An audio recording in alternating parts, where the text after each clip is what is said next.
राज्यात सावकारी प्रतिबंधक कायदा असताना तो फक्त नावालाच आहे की काय असा सवाल सध्या निर्माण झाला आहे। त्याला कारणही तसेच आहे। लोकांच्या आर्थिक अडचणीच्या काळाचा फायदा अवैध सावकारांनी उचलल्याचा धक्कादायक वास्तव वनी पोलिसांनी संदीप अवधूत यांच्यावर खासगी सावकार गणेश उर्फ बाळू गवडी याच्या दबावामुळे दाखल केलेल्या गुन्ह्यामुळे समोर आला आहे।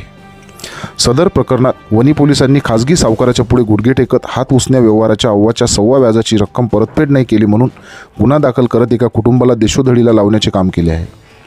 इतक्यावरच न थांबता पुढे जाऊन कोल्हेर येथील खासगी सावकार गणेश उर्फ बाळू गवडी व त्याचा वसुली एजंट संदीप शिंदे राहणार मानसी अपार्टमेंट देशमुख गल्ली वनी यांनी पठाणी वसुली करत कुटुंबाला जीवे मारण्याची धमकी देण्यापर्यंत मजल मारत परिसरात आपली दहशत माजविण्याचा प्रयत्न केला आहे।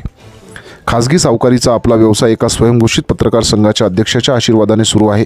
हे परिसरात भासवत बाहीगिरी करणारा खासगी सावकार गणेश गवडी याची इतकी मजल की त्याच्या तक्रार अर्जावर वर्तमानपत्रात लगेच बातम्या लागल्या जातात व त्या बातम्या पीडिताला व पोलिसांना दाखवून वातावरण निर्मिती केली जाते व पीडित व्यक्तींवर वसुलीसाठी प्रचंड दबाव तयार करत पोलीस आमच्या खिशात असून ते आम्ही सांगतील तसे करतील अशा मगरुरीत पीडित कुटुंबाला जीवे मारण्याची धमकी देण्यासोबतच घरातील संसारोपयोगी साहित्य उचलून नेण्यापर्यंतची मजल मारली जात आहे।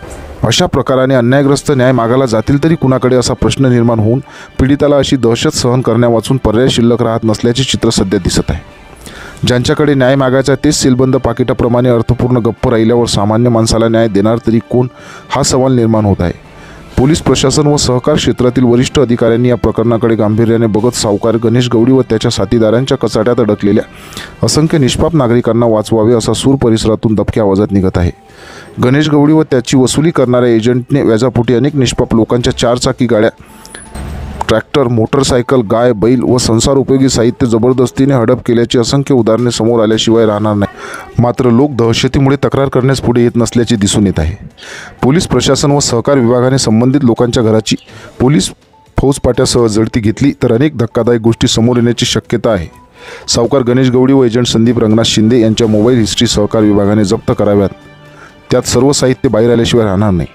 त्यांचा मुख्य सूत्रधार कोण आहे हे समजण्यास वेळ लागणार नाही। आता या प्रकरणाकडे पोलीस प्रशासन व सहकार निबंधक अधिकारी काय भूमिका घेतात याकडे संपूर्ण तालुक्यातील व परिसरातील नागरिकांचे लक्ष लागून राहिले। वृत्तसंकलन विभाग, विदर्भ माझा न्यूज, नाशिक।